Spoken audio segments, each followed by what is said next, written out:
Welcome to the deep dive.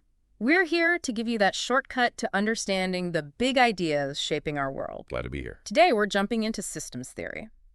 Now, you've probably bumped into this idea maybe in biology or business or tech. Oh, absolutely. It's quite pervasive. Our goal here is, well, to give you a solid, concise handle on what it is, its core ideas, and why it actually matters. Think of it as learning to see the hidden connections. Exactly, the secret language of interconnectedness. Yes, it helps you look past the individual pieces, the components, and really grasp how things work together. It's all about the relationships, the interdependencies driving the whole show. Okay, so let's start right there. When we talk about a system, what does that actually mean? It's more than just like a pile of things, right? Oh, definitely not just a pile. A system, and this could be anything, a living cell, a city's traffic flow, even a piece of software. It's a group of parts. Interrelated parts? Interrelated, interdependent parts, yes. And they're working together, usually towards some kind of common goal or function. Yeah. And crucially, systems have boundaries. You can generally tell what's in the system and what's outside in its environment. And that environment, the context, matters a lot. Immensely.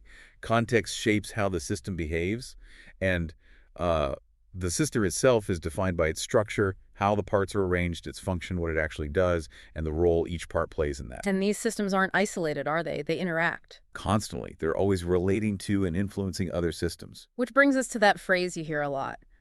The whole is more than the sum of its parts. What's going on there? Ah, yes, emergence. That's the core idea.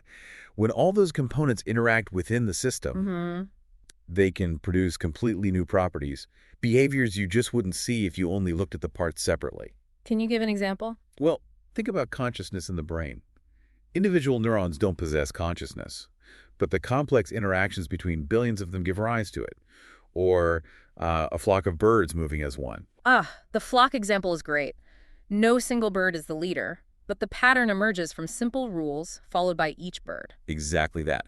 That's emergence in action. Right. Synergy is tied into this, the idea that the parts working together achieve more than they could individually. Okay, that makes sense.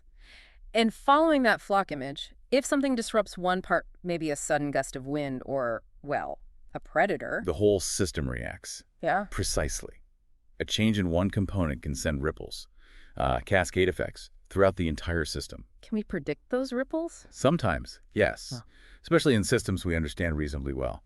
And it's really important for adaptive systems. Adaptive systems. Yeah, systems that learn and change, like, say, an ecosystem or a company that has to respond to market shifts. Their growth, even their survival, depends on how they interact with their environment, how they take in feedback and adjust. So why study all this? What's the main goal of systems theory? What questions does it try to tackle? Well, fundamentally, we want to understand how these complex systems tick.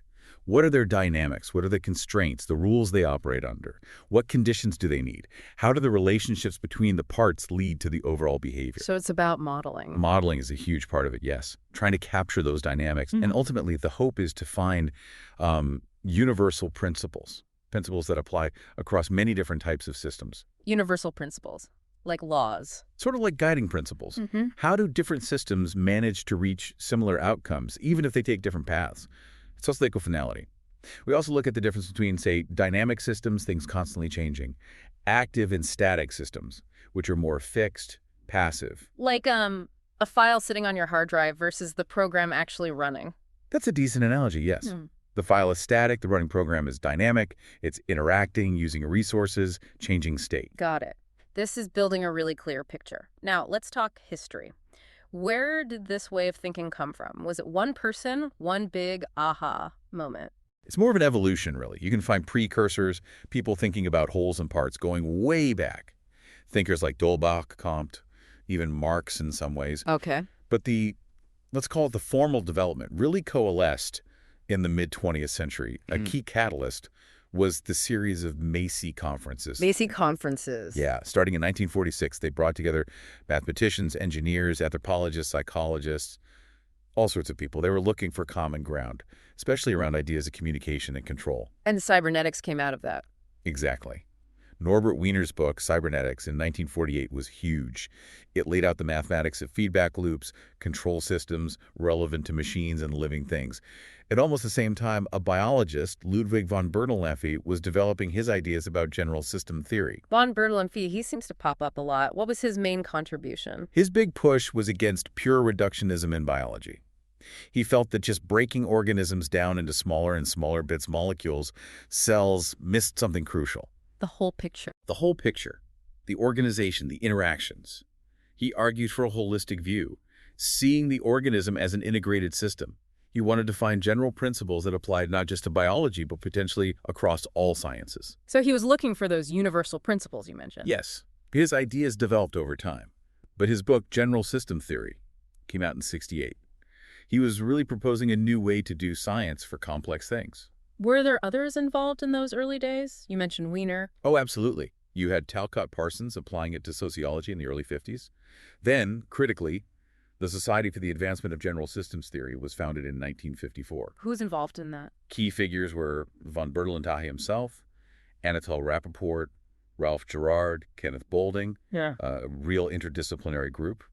And W. Ross Ashby's Introduction to Cybernetics in '55 was another major text. So it was really a collective effort then. Very much so. And it continued to evolve with things like second-order cybernetics, thinking about the observer as part of the system, and later, chaos theory, complexity science, work on self-organization. It really does sound like a fundamental shift away from just taking things apart. It was. The emphasis moved from the parts in isolation to the organization of the parts, the relationships, the dynamics. It was a critique of the old mechanistic way of thinking. And the goal was this grand unifying theory. That was certainly an ambition for some of the early pioneers, finding a framework that could connect different scientific fields. Von Bertalanffy, though, was maybe a bit more nuanced. He saw general system theory, or allgemeine system theory as it is in German, not just as a theory, but as a new paradigm, a way to develop better theories suited for complexity. A new way of thinking. Precisely. And founding the society, which is now the ISS, the International Society for Systems Science, helped solidify that interdisciplinary approach. Okay, so let's boil it down. What are the absolute core concepts, the non-negotiables of systems theory? All right. At its heart, a general system usually has some kind of overall goal or purpose. It's made up of interconnected parts. Right. And crucially, it shows emergent properties, those behaviors that arise from the interactions, that more than the sum of its parts idea. Okay, goal, parts, emergence. Derek Hitchens also offered a useful definition focusing on entropy reduction, the idea that systems work actively to maintain order against the natural tendency towards disorder. Interesting. And remember von Bertalanffy's aim. Find principles true across different kinds of systems. Ervin Laszlo put it well, saying it represents a new way of doing science, a new worldview. And how did von Bertalanffy break down the scope of this approach? He saw three main domains. First, a philosophy thinking about the nature of systems, order, complexity itself. Second, a science, the actual empirical study of systems. And third, a technology applying these principles to solve practical problems. Philosophy, science, technology. Exactly. And Bertalanffy later expanded this, suggesting four integrated domains: philosophy, theory, methodology, and application. He saw them as constantly informing each other in a cycle he called knowledgeable action. You mentioned systems have structure. How are they typically organized? Are there different kinds of structures? Yes, quite a few ways to think about it. A very common structure is a hierarchy. Like an organization chart. Sort of, yeah. You have levels, and usually there's more interaction happening within a level than between levels. Think of cells forming tissues, tissues forming organs, organs forming an organism. Each level is a whole, but also part of a larger whole. That's sometimes called a holon. Okay, hierarchy and holons. What's the alternative? Well, you could have a heterarchy.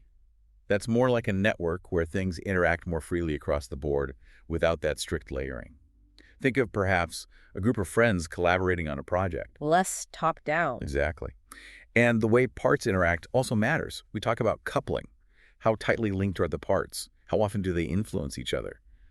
Herbert Simon made a useful distinction here. He talked about decomposable systems. Parts are pretty independent. Nearly decomposable some links, but you can mostly analyze parts separately. And non-decomposable, everything is tightly interconnected. Change one thing, it affects everything significantly. This seems important for trying to manage or fix a system. Absolutely. Hmm. And Russell Ackoff added another layer, classifying systems based on how they handle goals. How so? You have goal-maintaining systems, like a thermostat, fixed goal. Goal-seeking systems can change their behavior to reach a fixed goal. Multi-goal systems juggle several objectives. And then reflective systems are the most sophisticated that can actually question and change their own fundamental goals based on experience or environment. Wow, that's quite a range. It really drives home how these abstract ideas can map onto real things. So, where do we see all this in action today? Give us the tour of applications. Oh, the list is long Yeah. and incredibly diverse. Seriously, you see systems thinking influencing art, certainly biology with systems biology and systems ecology. Chemistry has systems chemistry now. Engineering is a massive one. Systems engineering is fundamental for complex projects. User-centered design and tech leans heavily on it. Makes sense. Then there's mathematics, with system dynamics for modeling change over time, all across the social sciences, psychology, anthropology, archaeology, political science, and even informatics, neuroinformatics, AI models based on connectionism. It's really everywhere once you start looking. Okay, let's zoom in on a couple. How does systems theory actually change things in, say, biology? Right, systems biology. Instead of just isolating one gene or one protein, it looks at the whole network. How do all these components interact within the cell or the whole organism? It uses computation, modeling, To understand the bigger picture. exactly, to understand those emergent properties, like how a disease develops or how a body might respond to a drug. It's about the interactions. Von Bertalanffy, coming from biology, would likely be amazed by how far this has come. It really fulfills his vision of looking at the organism as an integrated whole. Okay, what about engineering? You mentioned systems engineering. Yeah, think about designing something complex, like a new aircraft or a power grid. Systems engineers don't just focus on the engine or the software or the power lines in isolation. They look at how it all fits together. How it all fits together. The technical parts, the human operators, the procedures, the environment it operates in, everything. They have to consider the interactions, the potential failure points across the whole system. And ignoring that has consequences. Huge consequences. Yeah. Poor systems thinking and design leads to failures, inefficiencies. There are studies showing billions wasted, particularly in IT, just because the full system, including the users, wasn't properly considered. Wow. Okay, one more, maybe. Psychology. Sure. System psychology looks at individuals not in isolation, but within the context of their relationships, their family, their workplace. It sees the family, for instance, as a system trying to maintain a balance, a homeostasis. So, a person's issues might be a symptom of a larger system dynamic. That's often the perspective, yes. Understanding the whole system helps understand the individual's behavior within it. And you also see related ideas in cybernetics. How does cybernetics fit in? Well, cybernetics, focusing on communication and control, especially feedback loops, is a foundational piece. While it has its own distinct history, especially rooted in engineering and math, its concepts are vital for understanding how many systems regulate themselves. Think self-driving cars, climate control, that's cybernetic principles at work, very much aligned with broader systems thinking. And you mentioned complex adaptive systems, too. Right, TAS. These are systems with lots of diverse, interconnected parts that can change and learn. Think ant colonies, immune systems, financial markets. They often adapt in surprising ways, driven by feedback, sometimes positive feedback that leads to rapid change. Understanding them requires a systems lens. It's genuinely eye-opening. This framework really does offer a way to understand so many different things. That's really the power of it. It's a toolkit, a mindset, for tackling complexity and seeing the underlying interconnectedness. So for you listening, the big takeaway here is really about perspective. Understanding systems theory helps you appreciate that things rarely exist in isolation. Exactly. It encourages you to look deeper, to find the relationships, the feedback loops, the patterns that emerge from interaction, whether you're looking at nature, technology, or society. It's a powerful lens. So as we wrap up, maybe think about a challenge or an area of interest in your own life or work. Yeah, try applying that systems lens. Ask yourself, what are the parts? How do they connect? What are the feedback loops? What surprising things might emerge from those connections? It could lead to some fresh insights. Perhaps picking one of the applications we touched on, like systems biology or cybernetics, and exploring it further could be your next step. Definitely worth exploring. This has been fascinating. Thank you for diving deep with us today.